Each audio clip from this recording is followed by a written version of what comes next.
বাংলাদেশ দূতাবাসের কুয়েতের official Facebook পেজে শ্রম মিনিস্টার মোহাম্মদ আবুল হোসেনের স্বাক্ষরিত এই সংক্রান্ত একটি বিজ্ঞপ্তিতে উল্লেখ করা হয় যে কুয়েত নতুন ভিসায় বাংলাদেশি কর্মীদের নিয়োগের জন্য অদক্ষ শ্রমিকের ক্ষেত্রে নিম্নতম বেতন ৯০ দিনার নির্ধারিত করা হয়েছে। কুয়েত প্রতিনিধি লুৎফর রহমান জানান, কর্মীর যোগ্যতা ও দক্ষতা অনুসারে নিয়োগ কর্মকর্তা মাসিক বেতন প্রদান করবেন। বাংলাদেশি কর্মী নিয়োগের নতুন ভিসা সত্যায়নের ক্ষেত্রে ওয়ার্ক পারমিটে বেতন উল্লেখ করা হবে। নতুন ভিসা বেতন উল্লেখ না থাকলে দূতাবাস ভিসা সত্যায়িত করবে না।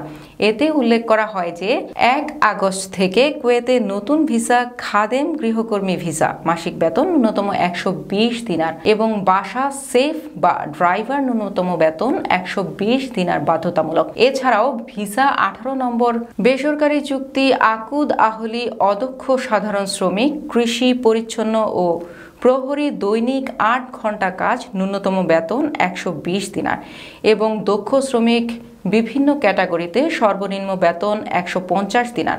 ১৮ সরকারি চুক্তি আকুদ হুকুমি অদক্ষ শ্রমিক দৈনিক ৮ ঘন্টা কাজ ন্যূনতম বেতন ৯০ দিনার, ড্রাইভার ৮ ঘন্টা ১২০ দিনার। এছাড়া কোম্পানির বাসস্থান ও ট্রান্সপোর্ট বাধ্যতামূলক থাকতে হবে।